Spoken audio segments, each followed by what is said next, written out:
us going down. This is your boy, Raashaan Myers, 96.1 FM, 1450 AM, Big X Sports Radio. Y'all heard the theme. Y'all know the feeling. We are knee deep in March Madness. This is your boy, being joined as always by the man, the myth, the legend himself, Mr. H to the Izzo, Haven Harrington III. Haven, how you doing this morning, brother? Man, you know, football season's almost here, man. The Louisville Kings play this next Friday. Football season. Did you really just said football season? I did, right? But you know what, man? I'm telling you, in the mortal words of one of my favorite wrestlers, ooh, yeah, the madness is here. Yeah, you're ready for it. Yeah, I'm telling you. It's almost that time, Haven. It is that time. I mean, some of these games, good look. Unbelievable. Kentucky has the game of the tournament so far. Yes, that was when Santa Clara hit that 3-pointer to go up by 3. They did to go up by 3 with like 3 or 4 seconds left to go in the game. I'm like, no, not even that. You gave him too much credit. 2.5 seconds. 2.5 seconds. Yeah. And I was like, game's over. No. Yeah. See, that's why you foul. That's why you foul, folks. You foul, you call timeout, something, but no, you just foul him. Let him shoot 2 free throws to get the rebound. Game's over. It happened too quickly. This is why you call timeout. You call timeout to figure out your strategy. And you know, it was one of those things. It was very interesting. Coach Herb Sendek, who of course is a former Rick Pitino assistant, now the head coach at Santa Clara, he paused and got caught up in the moment for a second, maybe. He got excited. And he missed the opportunity to get the officials' attentions and call timeout. And that worked out in the favor of UK as they got it in quickly. They got it to Otega Owe a little bit further than three-quarter court, and he was able to get, 2-3 dribbles? That's all it took. And banked in the 35-footer. Crazy. And Kentucky gets the win in overtime. This is an unbelievable game. It was an unbelievable game, Haven Harrington. That, like, everything, like, it was an amazing first 2 days of the NCAA tournament. I'm not just saying that because, you know, your boy's sitting right now in the bracket challenge is in the 100 percentile. Really? At ESPN. Yes, I'm in the top. They said the top 44,000 brackets, which just lets you know how many brackets there are. But yes, your boy is in the 100 percentile right now. I am, currently, fighting for the money, Haven. So I think I only got two games wrong in the first round, 2 or 3. I want to say. It's either 2 or 3 games. So, yeah, like I'm doing exceptionally well. So not to pat myself on the back. But to pat yourself on the back. But I'm absolutely patting myself on the back. So, yes, I am doing that. I am super excited. University of Louisville finally got tonight. Pat Kelsey has delivered the Cardinals from the depths of basketball hell and delivered us. In the most cardiac-inducing way possible. It's West Louisville. So, Dude, like, so I predicted 95-70 win, almost like a 25-point victory. Yes, which 95-70, yes. Which they were headed that way. Yes. They were headed that way. And they just could not stop turning the ball over. Absolutely. And I want to get into that. I want to know, and of course, 502-414-1450. That is the Game Day Men's Health text line. I want to know from you folks out there, with the comeback that South Florida made after Louisville was up 23, do you feel, how are you feeling after that game? Like, there are some people that felt like, okay, well, I'm so happy we won, but I hate the fact that they came back. Is this bothering you? Are you fine with it? Is it, survive and advance? Especially after seeing what some of these other teams had to go through to get wins. UConn was in a fight with Furman last night, just for an example. So for all you U of L fans out there, how are you feeling after game? Are you just, happy you win, you move on, get ready for Izzo, Michigan State? Are you worried? Are you more nervous? Are you satisfied? I need to know. So please give us a call in there. Of course, you can also give us a call. Call your law office hotline, 502-384-1450 as well. And you can get on with myself and Haven Harrington. Or you can join us on YouTube right now at Absolutely. Sports Radio on YouTube. And you can comment, like, and subscribe. Share with your buddies because we monitor the comments through the show. Yes. So come on, drop a couple. Yes. We are all over the socials, whether it be YouTube, whether it be Facebook, whether it be Twitter X. We are all over there. So please send your thoughts, your comments. I know everybody is up and excited. It's kind of one of those things where once you get into this mode, Louisville has an early game today. So, not super early, about 2:45, but still an early game. So I know ain't none of y'all sleeping. Everybody's up. Everybody's trying to consume all the information we can. I do want to let everybody know, just a quick programming note, that we will only be on. We are not going up until the 11 o'clock hour today. We are actually going to get off the air around 10:30, 10:35, something like that, because we do have coverage of your St. X Tigers. The Tigers getting the big win against North Laurel yesterday. They are now officially in the semifinals of the Kentucky State basketball tournament for the boys. So congratulations to them. I'm not sure who they're going to be taking on. I can't remember who won that second game. I was watching the game, Haven, yesterday. St. X got lucky. Saying that North Laurel had them. St. X had a big lead to start the game, Haven. And them boys just kind of melted. They you know how things go in rough for Louisville teams at the state tournament. Yeah, you know how this goes, and they kind of melted a little bit. But to their credit, they held on. So Chief Cameron and Josh Lindsay and Jordan James and Jordan Jackson. Excuse me, I said Jordan James. Jordan Jackson and the rest of the guys over there at St. X have a very super talented team. They are the best team in the state. I don't care what the Licking House ratings or any of the other ratings that are out there. St. X is the best team in the state. They have a tremendous amount of talent. They have some veteran leadership. So hopefully St. X can get it done. But because of the St. X coverage starting around 10:40, we're going to get off the air around 10:30, 10:35, and then we'll just roll into St. X coverage. So just a little programming note that we will be hopping off a little early, in to make way for the St. X coverage. I'm not sure. I think John Spears is going to be on that coverage. I'm pretty sure John is going to be taking care of that. So I know he's very excited about that. They're excited to see St. X try to win their first state tournament in, I'm sure, a long time. So I know St. X wins football championships, but Haven, I can't even think of the last time that St. X won a basketball championship. I know Trinity has gotten a couple. But St. X in basketball, that's right? They win all the football championships. I mean, heck, they have about 30 or 40 of those. So, I guess we'll have to just get used to them playing basketball as well. But yeah, just wanted to let you guys know that. But we have so much to get into. We have to talk about what happened last game. I want to say last week, but that was literally just Thursday. We had to talk about what happened. We got to talk about that. We got to recap that, because if you listen to our show last Saturday, we kind of predicted everything that happened. Well, it was actually Breakdown 502. It was Breakdown 502. Yeah, it was Breakdown 502 on Tuesday. It was on Tuesday. We didn't have a show last Saturday because, I was on my deathbed. I mean, because it's just pneumonia. You're old now, so you see your old man disease. It's like crazy. Pneumonia, man. The gout's next. I've never had that. Like, it was a different experience for me. So, yes, apologies for last weekend, y'all. I was completely under the weather. But, yes, on Breakdown 502, Haven Harrington, I feel like we had the pulse of that game perfectly. Perfect. I have no idea why people were worried. I'm like, it was weird because, this is the team. South Florida was the team that Pat Kelsey had beat the brakes off all year long. They were small. They were undersized. Their guards 6'2".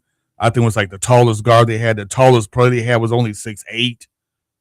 I think they even had him at 6'10" in the roster. He was really 6'8". Yeah, not a big guy. Not a big guy at all. I mean, this is a team that Louisville has literally dominated all season long. This was not the team to worry about. Even though we tried to give the game away, they still couldn't take it. Yeah. No, I mean Louisville was in complete control of that game. It basically happened and went down exactly the way I thought. USF, a feisty team. They're going to play hard, but people want to talk about how physical they were. That team isn't physical. They just play. They just give a lot of effort. Like there's a difference between. I always said there's a difference between physicality and just playing hard. And USF, to their credit, not to take anything away from them, they play tremendously hard. They give a tremendous amount of effort, but that's not a physical, quote unquote, basketball team. No, they were exactly who we thought they were. They weren't a very good 3-point shooting team, and that showed up. They shot a lot of threes, but they don't necessarily hit a lot of threes. Yeah, they don't make them. Like their thing is to, jack up all the threes, try to get the rebound, and do it over again until they score. Yeah. And, it just didn't happen. I mean, they were feisty. They were small. They swarmed to the ball. They're super aggressive. They got in everybody's faces exactly like we thought they would. But we also knew that, their defense is suspect, which we, exploited. Yes. They can't shoot threes, which we exploited. We can shoot threes, which we exploited. And the game literally just went exactly the way we said it was going to go. Yeah. No, I mean, absolutely. I mean, everything happened exactly as it was planned. Louisville was so much bigger. Like I said, that they were 6'2", 6'2", 6'5", 6'5", and then a 6'10" guy that was really about 6'8" or 6'9".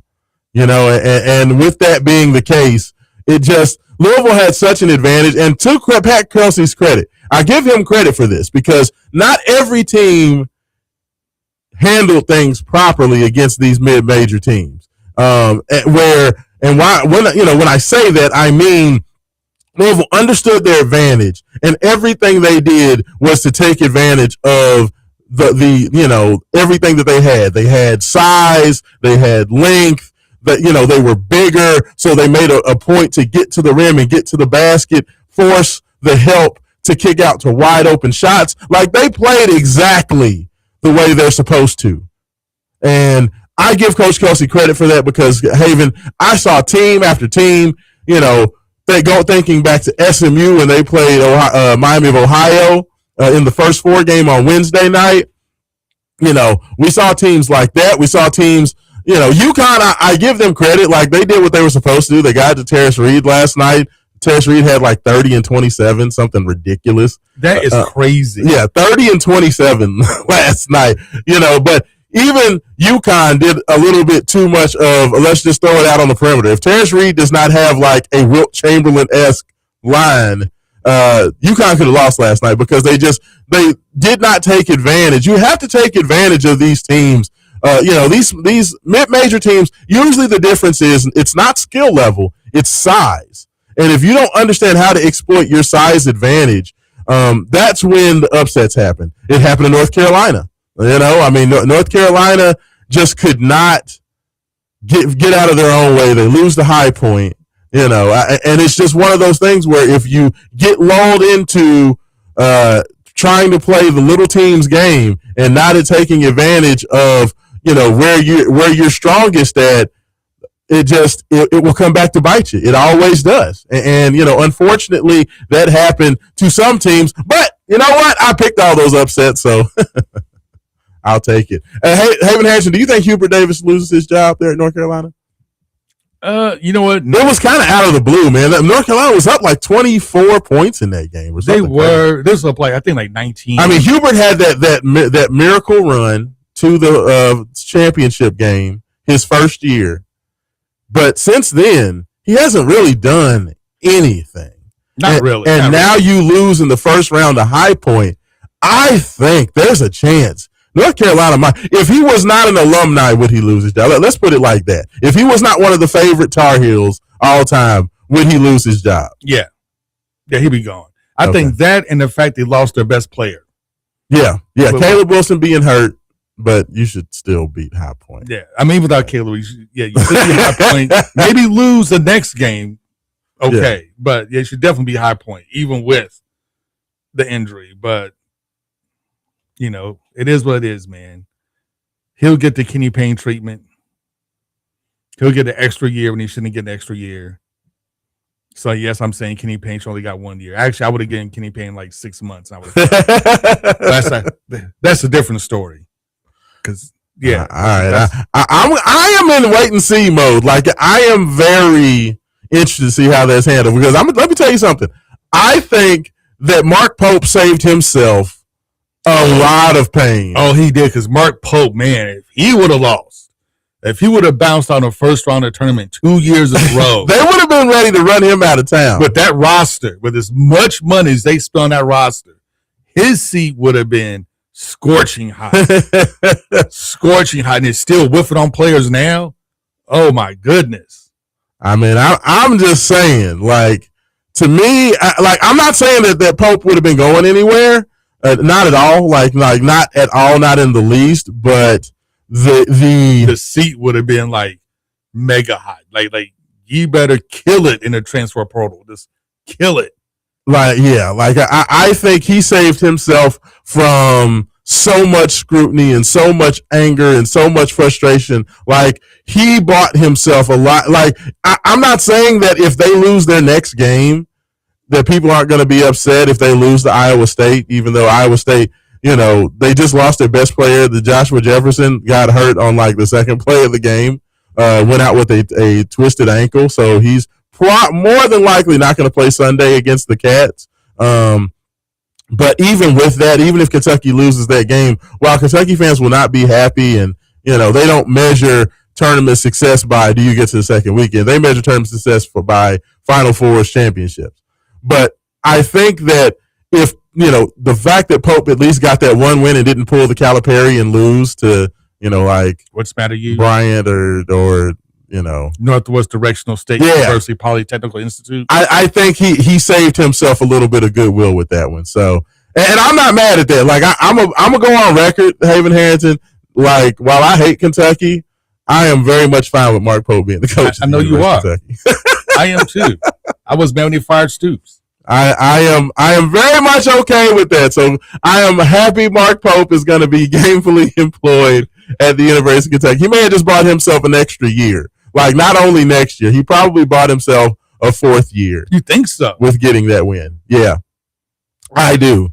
Because, you know, because if he would have had a tournament flop this year and then has like a uninspiring year next year, like let's say he only makes it to the second round next year, I think that there's a chance he could have been gone. But I feel like he got the win this year, so he didn't go out in the first round. I feel like he bought himself at least. Oh no, I'm thinking like if he loses in the first round next year, you think he'll be gone? It'll be a wrap. You think so? Even with the win this year? Oh yeah. I don't know. Oh yeah, I mean, because it's hard to fire alumni, man. You know what? It is very hard. So to fire I would alumni. say this: it's hard to fire alumni, but Kentucky will pull that trigger in a heartbeat if they think that you're not going to have their basketball team rise into glory. Like, they're not going to take being a middle tier SEC team for too much longer. Yeah, Kentucky fans, the two things that you must do: you must have a certain level of success, and you got to do better than Louisville. As long as he doesn't lose before Louisville loses in basketball. Well, the problem is, like, he already got blown out. Like, right? That's the thing, and that never happens. Like, yeah, that's true. Kentucky was never just blown out by Louisville in basketball. Yeah, that's fair. I didn't consider that math. Yeah, that does shorten the a lot. And then they spent $20 million to have to need a miracle shot to beat Santa Clara. So I would say this: if Louisville has not beaten Kentucky in Rupp since 2009, I believe is the last time that happened. Like, if Louisville was to go into Rupp next year, beat Kentucky, and they lost in the first round of the tournament, then he would be gone. Oh yeah, he'd be gone. I'll agree with that one. Like, I don't think you can do that. But good job, Pope. You got it done. Otega Owe saved your bacon. One more year. So, 50-50 basketball at Lexington. Here we go. Yeah. So I like that. I'm a big Mark Pope fan. I hope he stays there forever. Go Mark Pope. Good job. Give our support. But I tell you what, when we come back, man, we have a special guest that's going to jump on with us and chat about a few things. I'm going to be super excited to talk to him. We're also going to chat about everything else going on with the madness. We're going to talk about, what we liked and what we did not like against USF. Are there worries about, some of those issues with the presses that USF threw on us? I want to know if Haven Harrington feels that's going to have any impact on what happens coming up today against Michigan State. We're also going to look forward to some of the other big time matchups as well. And we're going to be taking your texts and your calls. 502-414-1450. That is the Game Day Men's Health text line. Would love to hear from you there. And we'll be back on Wake Up 502, 96.1 FM, Big X Sports Radio.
Welcome back in. Second segment of the show. Wake Up 502, 96.1 FM, 1450 AM. Big X Sports Radio. March Madness is happening. It's going down. Everybody's excited. I got the socials popping. People have thoughts. You have thoughts. We're going to get to those and much, much more. But Haven Harrington, we do have a special guest in studio with us. He was nice enough to come in. I thought he was just going to be on the phone. I was like, oh, wow, he's going to come in and show his smiling face. So super, super excited to have him there. Please introduce our wonderful guest and talk about what's going on this morning. Man, let me bring in our good friend, Peter Markgraf from Outdoor Media. Did I get that correct? Outfront Media. Oh, switch mic, so we make sure that he we can hear him. Grab that other. Grab the other mic here. Yeah, let's make sure we get there so we can hear him. Do I have to readjust the camera now? No, we're good. Okay, cool. Make sure nobody wants to see my face. There we go. Everybody wants to see your face, man. Everybody wants to see your face. Well, thank you guys for having me on. This is incredible, and it's really fun to see how the sausage is made. Absolutely. No, it's this is the best time, Peter. This is absolutely the best time to come in. Is right now. Like this whole from March, with the whole March Madness thing going on, and then rolling into Derby. These are like our prime time, moments to be here. So happy to be there. But tell us what brings you in this morning. What you have going on, and what do you have for the people? Yeah, absolutely. So once again, thanks for having me on. I'm a long-time listener, first-time guest, so awesome. I appreciate the invite. So yeah, Outfront Media, it's a really, really fun place to work. It helps that I get to take the time out of my day, anytime, day of the week, weekend, anything like that, and drive out and meet with business owners, work with employees, anybody who wants to see their work and their job grow. It helps that I can help out in any way possible.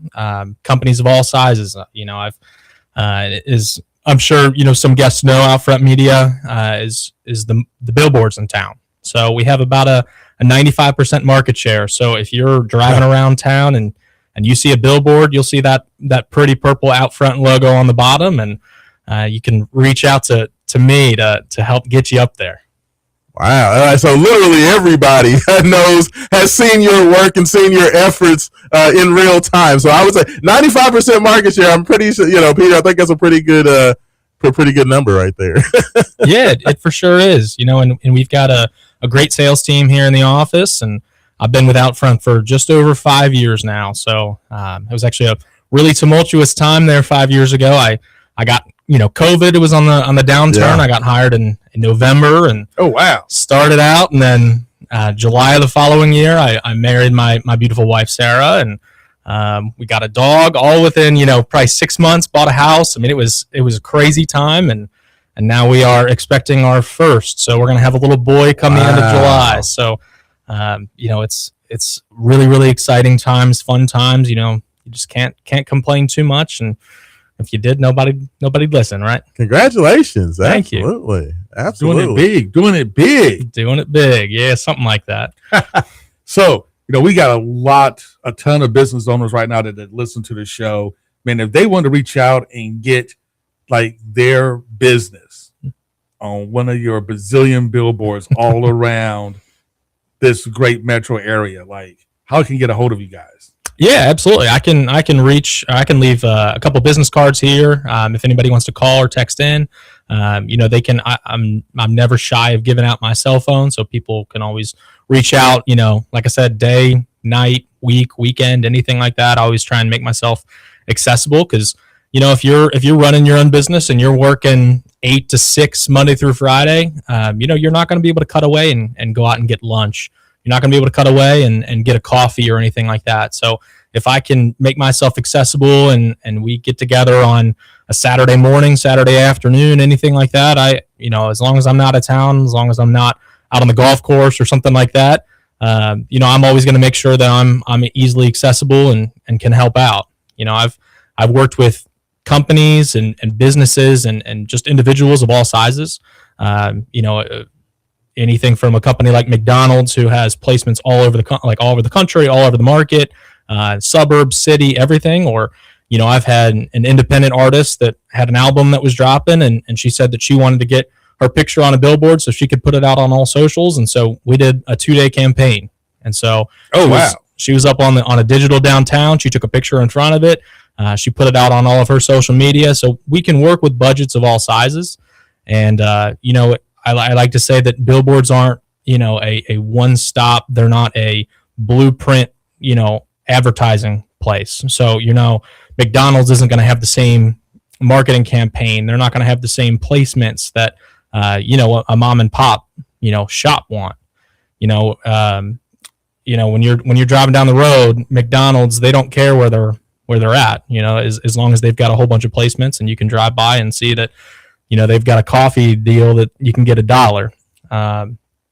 So, it helps. And like I said, it's not a set plan. You come to me and you tell me, hey, this is my budget.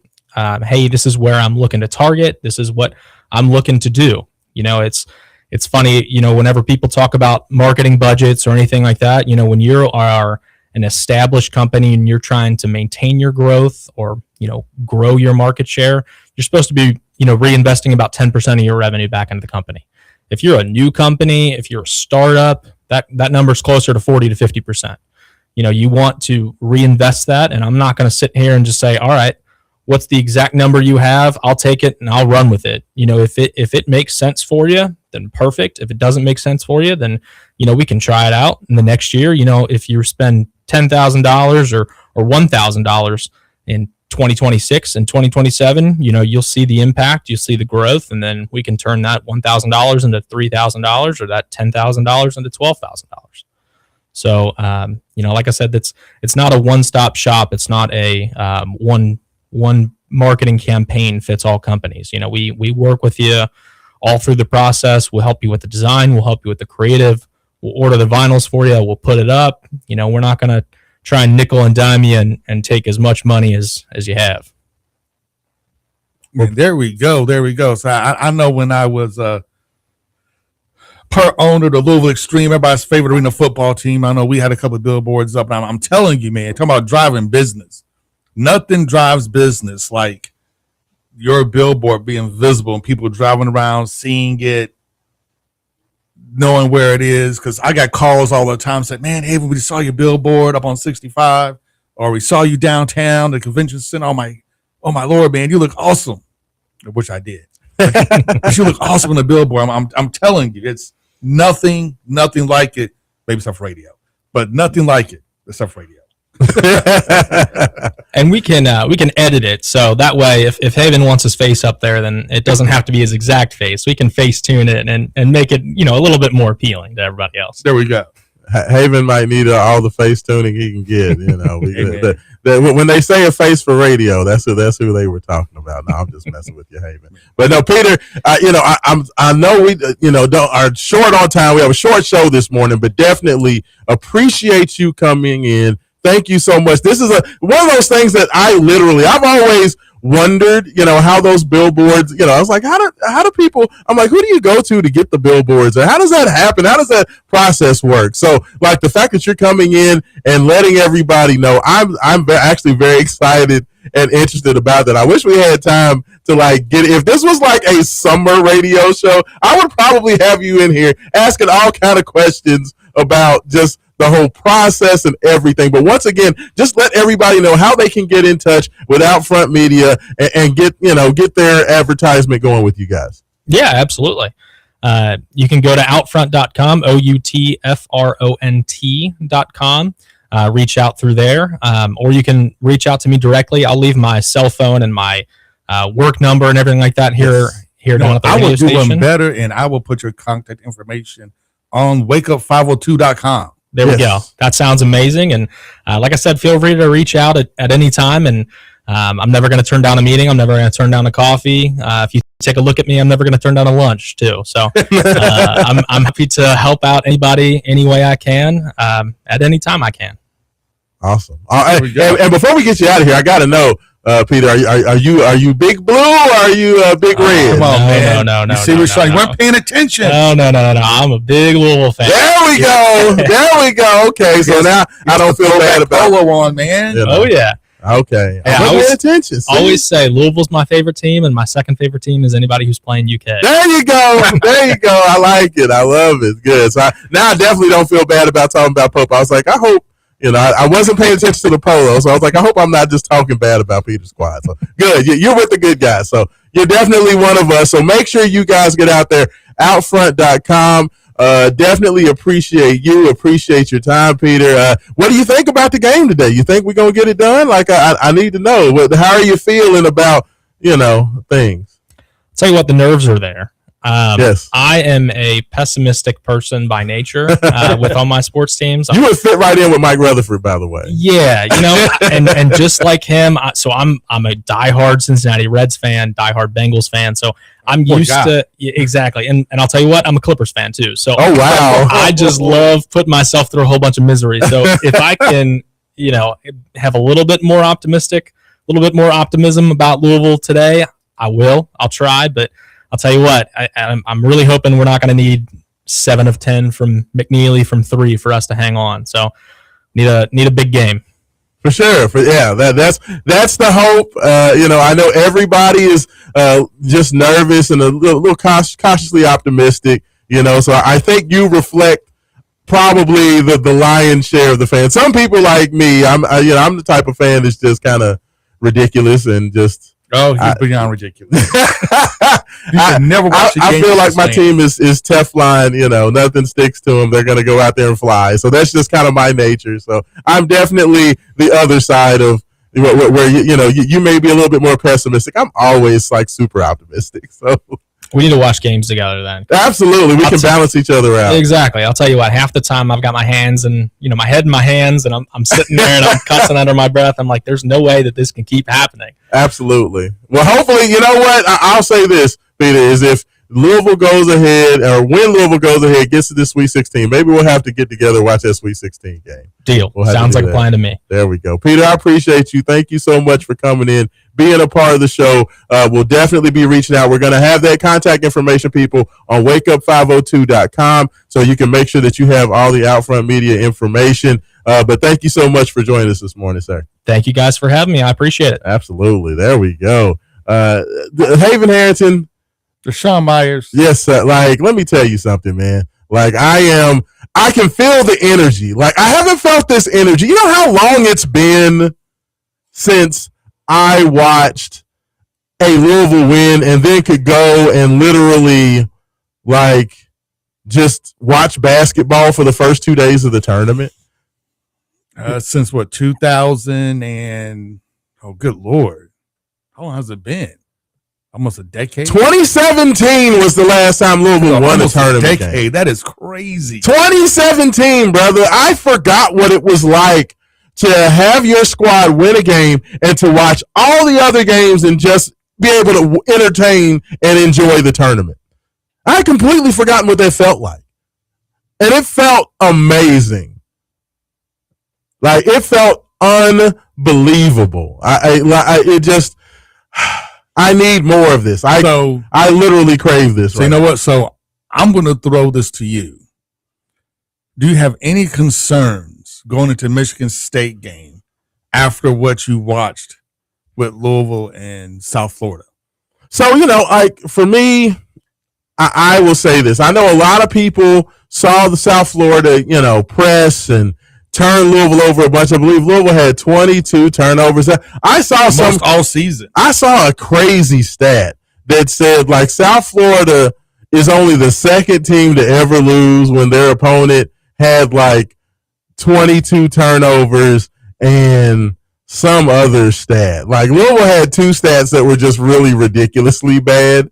And no, it was like 20. Your opponent had 22 turnovers and you had 15 plus steals. They're only the second team to ever lose a tournament game when those numbers are in their favor.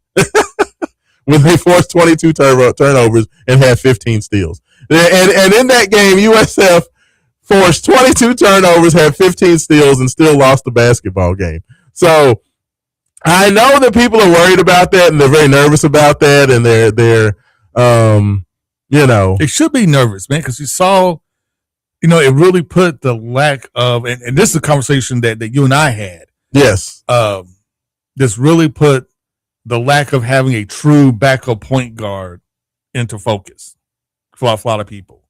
Like that guy that could really handle the ball and make those decisions. It was like Kelsey put like all his eggs in a Michael Brown basket, and we didn't have that backup point guard. So now when you faced a team that really put the pressure on you, you saw we had troubles dribbling the ball, making those passes. He was like, man, if we just had just one more true point guard on this team, man, where would we be right now? yeah.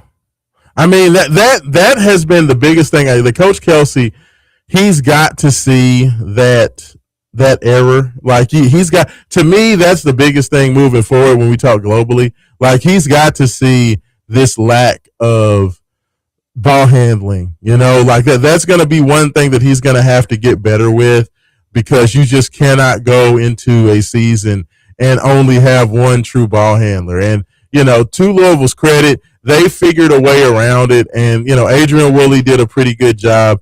Ryan Conwell, that brother makes me nervous, man.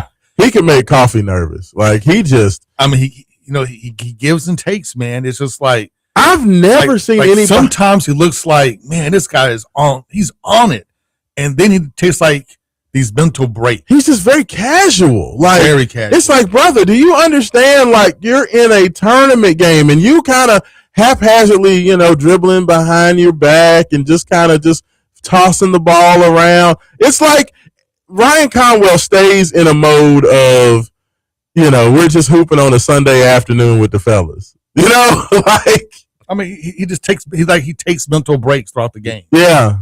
He takes mental breaks. Like he'll lock in, knock down a bunch of threes. He'll drive to the basket. He'll finish. Do all these great things, and then he'll just go stretches where he's just kind of like la-di-da. Yeah. I'm just out here chilling. Hey, how's everybody? How you doing in the front row over there? And we throw this lazy pass across court, then he get it intercepted. It's just I've never seen anything like it. And honestly, Isaac McNeely does that as well at times, where he'll just kind of get in the air and just throw a ball up for grabs. Like some of the turnovers, like I understand why fans are upset, but when you ask me, does it make me worried, or do I have any concerns about that impacting the Michigan State game? I'm going to say no. It doesn't bother me. It doesn't worry me. And honestly, the biggest reason why is because, the personnel for USF is a lot different than the personnel for Michigan State. Like USF went with kind of an all-out kamikaze, either we're going to get a steal or we're going to give up a dunk on the other end of Louisville type setup. Like it was very unstructured. It was very go for broke type of setup. But it had to be, because there's a much smaller teams that had to be very chaotic. Yes. In their approach. Yes. And I think that's what led to a lot of the turnovers and a lot of the issues for Louisville. So when I say that doesn't bother me, that's what, like, Michigan State's not going to do that. They're not even set up to do that. They don't even have the personnel to be able to do that. They're bigger, they're stronger, they're physical. They're going to give the challenge. They're not going to give you the challenge that USF gave you. They're going to give you the challenge that Miami gave you. And shout out to Miami, by the way, getting it done last night against Missouri. I had a lot of people tell me that Missouri would run circles around Miami. Kentucky fans, cough, cough. But, the challenge that I feel like Michigan State, I know it's funny to say considering Miami's a 7 seed and Michigan State's a 3 seed. I feel like Michigan State is a worse version of Miami in terms of what Miami does well and what Michigan State does well. And the only reason I say a watered down version is because I feel like Miami is a better shooting team. They're a much better shooting team than Michigan State is. They're a much better shooting team, I would say. And I'm gonna ask you the same thing. Like, do you agree with that as far as the concerns with the whole press and the turnover situation, or do you read it a little differently? I would read a little bit differently, but that's not Michigan State style of ball. Like if it was like a Rick Pitino style where you're going to get pressed as soon as you throw the ball in, I'll be worried, right? Yeah. Michigan State isn't quite like that, but Michigan State will play physical. They'll be a very physical defensive team, which has me worried because they do have the size, do the physicality, and I believe Izzo is going to try to bully us because he's watched film on us, and he knows bigger, athletic teams that play physical. You can bully this team, like you can bully Louisville, and he's going to try to bully Louisville.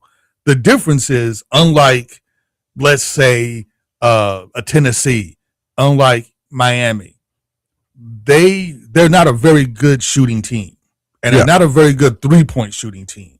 So even though they may be able to bully us, they shouldn't be able to. Caveat: they shouldn't be able to attack us both up high and down low, like Tennessee and Miami did when they beat us. So that's where I would have hope. Yeah, no, and I think that, and I totally agree with you. I think this is the thing that we discussed. We've talked about it for the last, 2 or 3 months, is that we knew Louisville at some point would, probably in the second round face a team that's going to be bigger. They're going to be a lot more physical, and they're going to give some of the challenges that Louisville had deficiencies with. And I think that Michigan State is a perfect example of that. They go 6'11" and 6'10" at the 4 and the 5. They're big. They're physical. Cohen Carr is a big wing that, goes around 6'5", 6'6", but the kid has like a 52-inch vertical. He's probably going to set the NBA record at the combine for the highest vertical ever when he gets there. Some people say he has 55 inches. Hey, but do you think that's true, that a guy that's 6'6" could have a 55-inch vertical? Like, I almost say that's like Paul Bunyan. I mean, it's possible. 55 inches is crazy. Like, highly unlikely. He's not Del Griffin or anything. But I mean, Cohen Carr can jump, but he's not Len Bias. Yeah, it's kind of insane. Like the way they talk about that man and some of the stuff he can do when he jumps in the air is like Earl the Goat Manigault type stuff. Like, it's like, okay, hey, but the man, he does have a vertical. Though. He's unbelievable. He's unbelievable, and he's super athletic. My son almost said he wanted to see Michigan State win just because he wants to see Cohen Carr dunk some more in the tournament. I'm like, you're really going to turn your back on Louisville because you want to see a dude dunk? Your son definitely would. It's absolutely ridiculous. Your son definitely would turn his back on Louisville to watch some weird player that we never heard of do well. This actually guy we all know of, but your son likes weird, weird name players. The guy that he has hitched his wagon to this year is Xavier Lee, the point guard for Florida. He transferred from Princeton. He is Cam's favorite player. So Cam has hitched his wagon to Florida repeating as champions just because he wants to see Xavier Lee win. And so, yeah, that's what I've been having to hear and deal with, is this man talking endlessly about how great Xavier Lee is. And I don't think he's that great. In my personal opinion, I feel like that's one of the reasons I don't think Florida's going to repeat. They're not. Florida's not going to repeat. Mark it. Write it down right now. Xavier Lee couldn't guard me or you. That's all I'm gonna say. He can shoot the ball a little bit, but that kid don't play no defense, man. Just please. But but I will say this, man. I'm excited about what's coming up. I'm excited for not necessarily day 2 of the tournament, but the second round, the round of 32. I'm excited to see this matchup. I'm really excited to see this matchup. I'm excited to see if Louisville has learned their lessons from this season. Yes, they started to, and I know you got a couple minutes before break. I want to get your thoughts on this after the break. But I've been kind of thinking about this, and I think Pat Kelsey put so much time, not so much time, let me rephrase that. He put so much stock in Michael Brown Jr. I think he neglected some other parts of the team, mainly the inside of the game. And I think now that Michael's going to be on the shelf, most likely won't play at all the rest of the tournament. I think you kind of saw this in the last couple of games that Louisville played and through the AC tournament, that there's been a refocus now on, I got to get this inside game going. Well, I got to get Zoo and Fru going because I'm not going to have Michael. So I got to get this other part of the game going. But I wonder if you waited too late to see that was an issue to get it going. So let's talk about that when we get back on the break. Absolutely. We'll be back. Wake up 502. This is Indiana's only locally owned sports talk, The Big X. Hey.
the personnel Michigan State has, absolutely terrible matchup for us. So it's interesting, right? You can't be a team that has allowed this many 3-point looks and then let a team like Louisville shoot those kinds of looks. But then again, when you're a team that goes 6'6" at the damn 2-guard and 6'7", 6'9", 6'10", 6'11" at certain lineups, yeah, you're going to be one of the best defensive and rebounding teams in the nation. And unfortunately, Louisville's, the Pac-12 system has just so far struggled against those kinds of teams.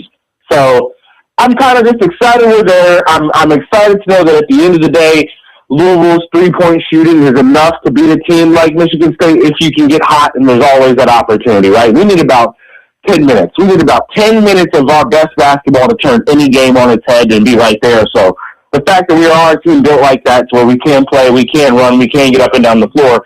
And the other Michigan State side that's not going to press us up, not going to, try to muck things up until we get into the half court. There's the opportunity to come and get good shots in this game. So that's just what I'm looking forward to. We've got some shooters, and they're going to go out there.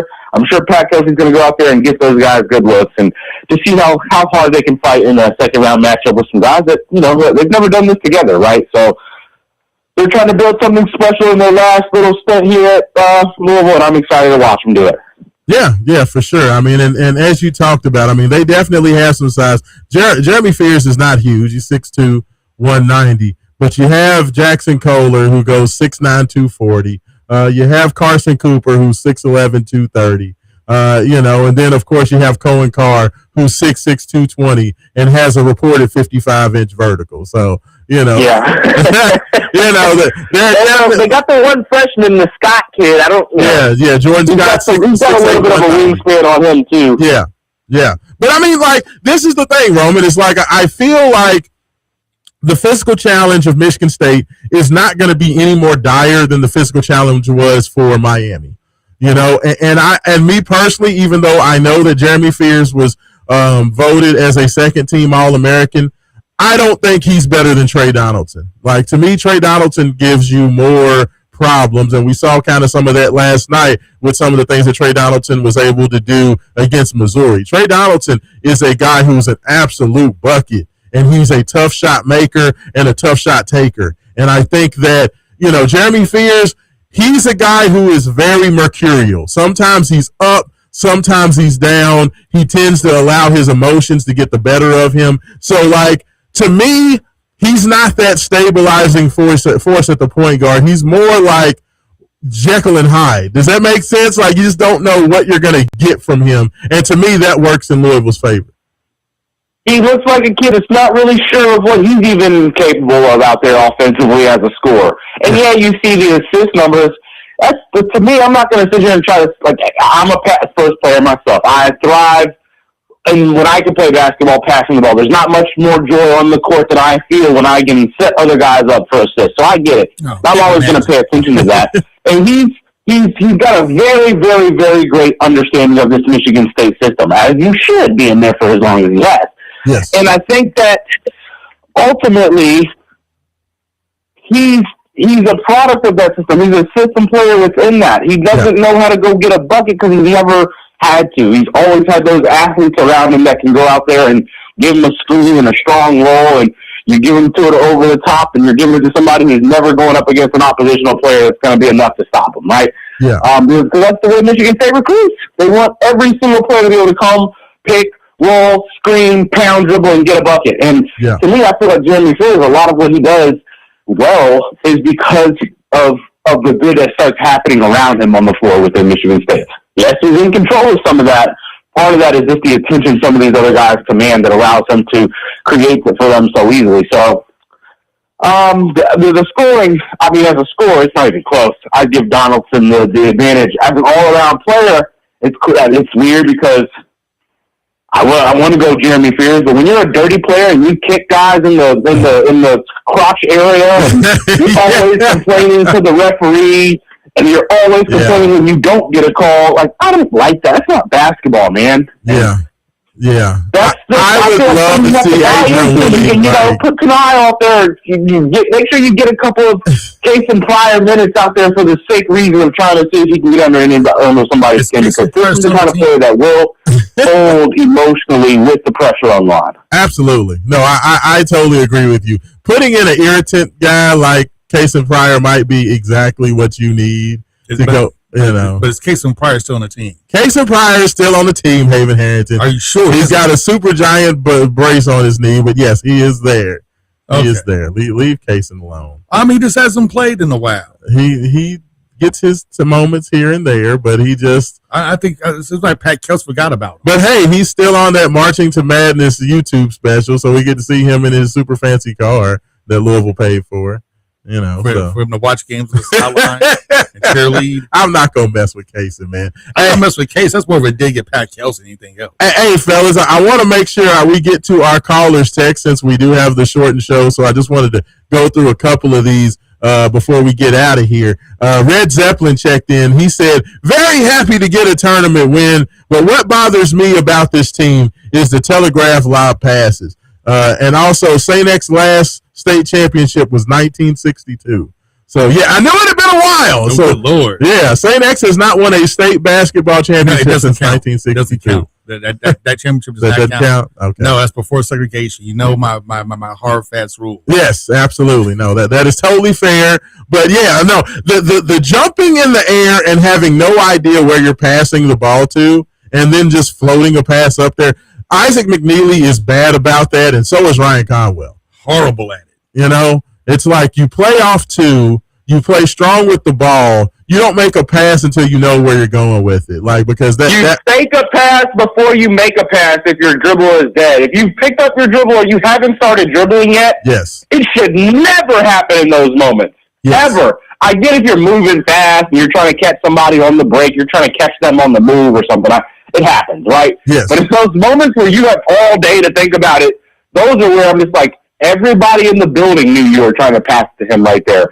Fake it to another guy and quickly go down to the big if that's what you want to do. That's like one of the first things I learned in basketball. Fake a pass before you make a pass. I don't understand how we haven't seemed to cut those kinds of turnovers out of the game. Or even if it's not a turnover, it turns into a broken play because it's a sloppy catch. And now the player doesn't get to go up and fake and get the kick out like he wanted. And you've got the defense collapsing and jump balls and loose balls happening when those kinds of things arise. So you have to be secure with your passes. Yeah, fundamentals of passing the ball, fundamentals of taking care of the ball. I need to see Ryan Conwell with a sense of urgency and a want to protect the ball at all times. I cannot have the relaxed, casual Conwell dribble today, Roman Kelly. It drives me insane when he just kind of casually behind the back, wraparound dribble. It's like, dude, it's not the time for your dribbling exhibition.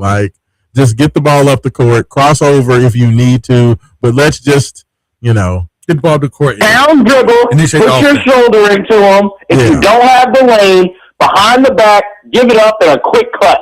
Yeah. We don't need to see all that dribbling stuff. Yeah. And I don't even mean like a quick snatch back to get back out onto the perimeter, give it up to your man and start rotating. Yeah, like literally. Keep it moving, no standing around either. That's another thing this Louisville team does throughout the game occasionally where they start to stand there and watch people work. You can't have that. You need people cutting, moving, creating open lanes, creating the passing lanes so the passes are crisp, they can get there on time. And as you said, Ryan Conwell, especially when he passes to the top of the key, that's when he really just gets real lazy with it because he had 3 steals in a row against South Florida by just passing it just nonchalantly to the top of the key. Yeah, no, we can't have that. I agree. The ball security needs to be at a premium. Texter says mid-major teams are giving the big schools problems because of the portal. These teams are even. The difference is the big schools still get the NBA guys. Pat understands the mid-level game. That's kind of an interesting comment. I guess he says that to just say that Louisville still reflects more of what a mid-major team would look like in the tournament, more so than a high-major team. But I think that's not necessarily fair because I feel like Louisville had their NBA guy in Michael Brown Jr. The unfortunate thing is Michael's just not been able to play. It's unfortunate, but it kind of is what it is. I mean, for the sake of, if you want to say that for tournament play after one game, I mean, I guess you can say that, but we blew some ACC teams out of the water this season. Yeah, absolutely. I mean, we beat a Miami team that's now in the round of 32. So I mean, we beat a Kentucky team that's now in the round of 32. Louisville's beaten some good teams this year. Like, let's not act like they haven't. But unfortunately, injuries are part of the game. I know people can go back and forth on how hurt is Michael and could he be playing. I personally feel like he could be playing, but I feel like he's protecting his investment. And it kind of is what it is. Unfortunately, with that, will he come out there and pull a Willis Reed and come out there and play today? I don't think so, but I would love to see it. Not. But as far as like Pat Kelsey and Ross Construction, like I said before, I think the biggest miss was not getting another true point guard on his team that can handle the ball. Number one. Number two, I think having like a really inexperienced coaching staff kind of showed through. And this is something that Mark brought up, who's still in studio with us, by the way. Louisville's inexperienced coaching staff. Yeah. Like and I think that's really kind of come back to hurt us, like not having a guy that's been through the tournament, that has been through the fires before, that has coached at this level before. A bunch of new guys there that some of them actually never coached it, period. I think it's just kind of hurt us. And we've had the talent to overcome a lot of that. I still think we have the talent to even beat Michigan State, especially because they don't defense the three. So we'll have a lot of good open looks. And if we're knocking them down, we can easily win this game. But, I think those some of the things in the offseason just need to be addressed. Like, we need a guy that can coach bigs. We need a guy that has some experience coaching at this level, that may have some tournament experience. And I think we'll be good. I mean, we're not far off. It's just small things I think we have to add that can make big steps for us. Yeah. No, I mean, it just the toughness level, Sananda Frew kind of turning up his effort level a little bit. Those little things like that. If Frew, like I said, if Frew could just see what Zugris is doing in terms of just being aggressive, if Frew can get a little bit more of that, like I liked what I saw from Frew against USF. He was being a little more aggressive. Like, the more aggressive we can get Sananda needs to get back to being a guy who can give you 8 to 10 points and 6, 7, 8 rebounds and a couple blocks. If he can do that, Louisville has a chance to advance. Like, we just need him to be a little bit more aggressive. It just feels like if Sananda has the game to do more, but he just feels like he never wants to do anything unless he's told to do it. Like, he never just says, I have the ball, I have an opportunity to score, I'm going to go get a bucket. Like, he's the only player that plays a lot that it doesn't feel like. Every basketball player wants to score. Every basketball player wants to get buckets, except for Sananda Frew. He just wants to do what the coaches tell him to do. Like that's always the thing, that the feeling that I get from him. It's like he's waiting to be told, is it okay if I shoot now? Another question is, talking about our bigs. Yeah. How many minutes would you play Khalifa in this game? I mean, it just depends on how you're getting. I think here's the thing. Like, I don't have a problem with Ali Khalifa. Like he's been good. Like, he's done a lot of good things. I think that he actually matches up better in this game than he did in the USF game, because you would think of a team like USF with a lot of smaller, faster guys, that would be a problem for him. Whereas Michigan State's got slower, more plodding types of players. You don't really have to worry about that. Does that make sense? Yeah, it does. But it seems like size always, even though like Khalifa's a big guy, it seems like players with size always give him trouble. Well, I mean, he forgets, like he doesn't know what, like once he gets the ball at the top of a key, he has to do anything else besides distribute the ball from the key. Anything less than that against light physical players, he tends to kind of get lost in the sauce. Yeah, I mean, I don't feel like this is a time like Miami. Yes, because Uday, the big man from Miami, Malik Renew, those guys are kind of going to get up in you physically. I don't think you have to necessarily worry about that as much in a game versus Michigan State. Like, Michigan State is going to play tough defense, but they're not nearly as quick or athletic. So I don't think this will be a game that's going to bother them. Also, on top of the fact that Michigan State really doesn't just give it to the big man the way Miami does with Renew, and then they're going to clear out and let Malik Renew just kind of work. That's not really Miami's. Michigan State. Their big men are going to set screens, look for pocket passes. To try to get into the dunker spot and try to get passes over the top where they can finish. They're not really a clear out and throw it down low type of offense. So it's still a different challenge than what Miami poses. It's going to be a little different. So it'll be interesting. It's going to be a chess match. I mean, Tom Izzo is one of the best to ever do it, and he's definitely a guy who will adjust game plans on the fly. So this is going to be a test for Pat Kelsey to see what he can do in terms of making adjustments as Michigan State does as well. Texter says, how can I listen to y'all show live? He says, YouTube is not working. Well, you text into the show, so you had to be listening to something somewhere if you got the text in. But, of course, you can listen to us live on WXVW. If you go online, you can pull it up that way. WakeUp502.com. You can go on YouTube. We're on X, and we're on Facebook. If you look up myself, Raashaan Myers, on Facebook, you can look up Main Event Sports Radio on YouTube. You can also check me out at Raashaan, that's RAASHAAN, on Twitter. And we're live there. So we're live any and everywhere. You can check us out on there, as well as on the Big X Sports Radio YouTube page as well. So we're all over the place. You can definitely find us somewhere. And I think we got one more text in here. Last texter says, win a game versus UCF, and now all the issues are solved. We have seen this scenario all season. Michigan State is a different animal. I mean, I don't think all issues are solved. No one said that, I said the issues that USF causes and the problems that USF cause are different than what Michigan State's going to cause. I don't think one has to do with the other. Haven, is that fair? Oh, it's very fair. This is two completely different teams. I mean, they're not even the same. The way their philosophies, the way the team is built, it's completely different teams.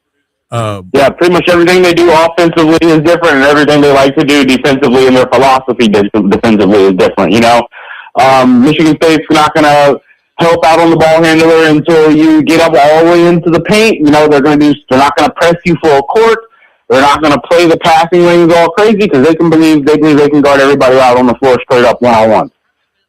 Yeah. So I mean, USF knows they can't. They know they can't do that. They can't try to do that, right? Michigan State's not going to shoot a whole bunch of threes. They're going to shoot open threes and good threes. Florida State doesn't care. They're letting it fly. A lot of different things you'll see in these two offenses and their defensive philosophies. Yeah, I mean, so I think it's a different game. I don't think that anything that you did to prepare for USF is not going to get you ready for Michigan State. So that's why I just don't think you can take anything away from one game and apply it to this game because it's just two completely different teams. I mean, this is the NCAA tournament. That's the whole point, is that you have to be able to adjust to a lot of different styles. You have to adjust. Now, that doesn't mean that some of the things that you need to do don't have to carry over. Like if Louisville can come out and shoot the ball as well against Michigan State that they did, against Michigan State as they did against USF, then that's going to bode really well. Like if Isaac McNeely gets going, like if Isaac can hit 6 or 7 threes in this game, Louisville's going to win. Or even Conwell gets hot because he's known to get hot from three. Yeah. The game, I'm not saying the game be effectively over, but Michigan State is not known as a good 3-point shooting defensive team. Like that's one of the things they don't do well.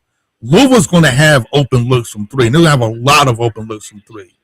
We just have to knock them down, and if we're knocking them down, we have a very good chance of winning.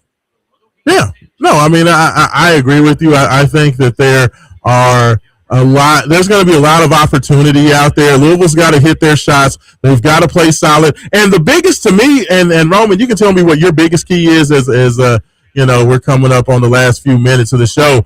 My biggest key, and you guys can let me know what your biggest key is before we give predictions and get on out of here for the day. So my biggest key is limiting Michigan State to one shot. Louisville has got to be tough on the defensive boards. In my personal opinion, they need to send 5 guys to the backboard to rebound the ball.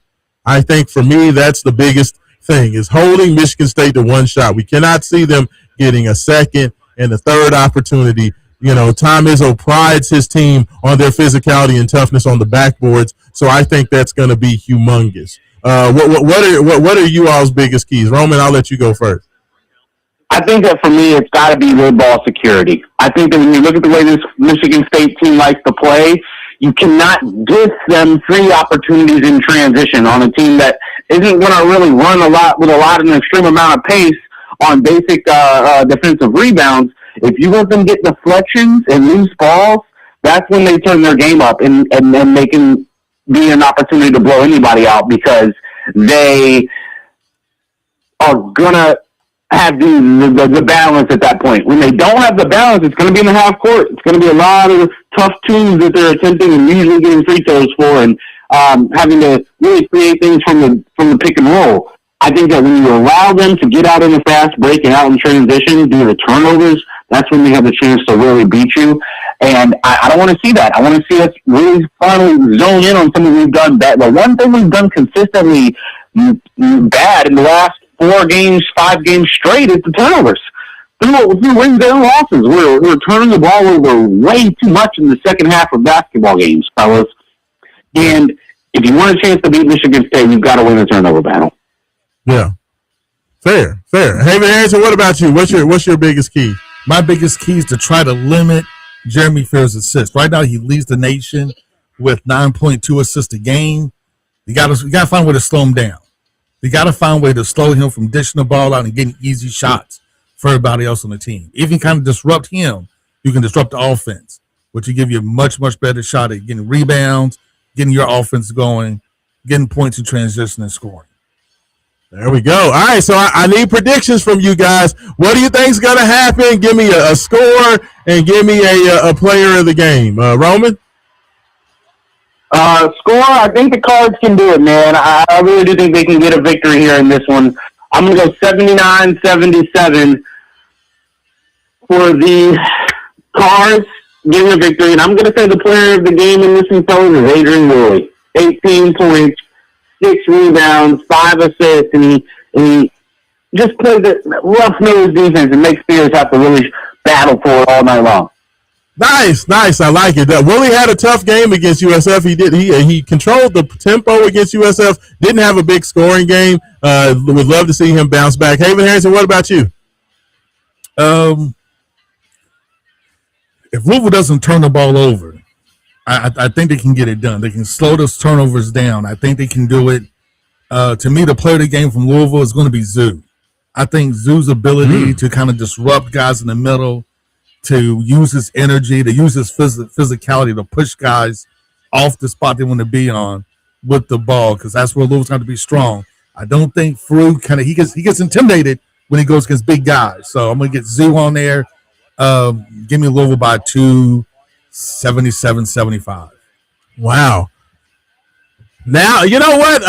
We got two votes for Louisville heading to the Sweet 16. Well, I'm going to make it 3 just because I cannot, I'm not going to pour any cold water on the positivity. I like it. I agree with you. I actually picked Louisville to beat Michigan State on both of my brackets. So my bracket, which, by the way, Roman, my bracket only has 3 incorrect selections so far. I'm in the 100 percentile on ESPN, by the way. But for now. Yeah, for now. But for me, I'm going to say Louisville 75, Michigan State 72. I really and truly do think that Louisville can get this done. I love this matchup for Louisville. Since the bracket came out, I just think that Michigan State is a little bit too erratic shooting the ball. Louisville's playing good defense on the perimeter, and I think as long as they can continue to get hands up on shooters and keep Michigan State from getting into a groove from downtown, this is going to be a low-scoring, physical affair. And I think Sananda Frew is going to show up. I think Sananda Frew is going to have another good game. I liked his aggressiveness. Give me Sananda to have another big game. I think 12 points, 8 rebounds. It's not going to be a humongous scoring game, but I think that 12 points is going to be big. I think he's going to do some things to bother Cooper and Kohler down low, and I think it's going to be enough. I think the Cardinals get it done. But thank you so much to everybody for listening. Thanks so much to everybody who texted in. Roman Kelly, thank you for calling in and being a part of this last 30 minutes of the show. Your voice of Louisville Kings, Roman Kelly. Thanks so much to Outfront Media as well for coming in and talking about the good things going on there. Haven Harrington, appreciate you. Go Cards. Let's get it done. I am super excited. Let's make magic happen, y'all. Let's see you in the C16. For this, Raashaan Myers for the Wake Up 502, and we're out.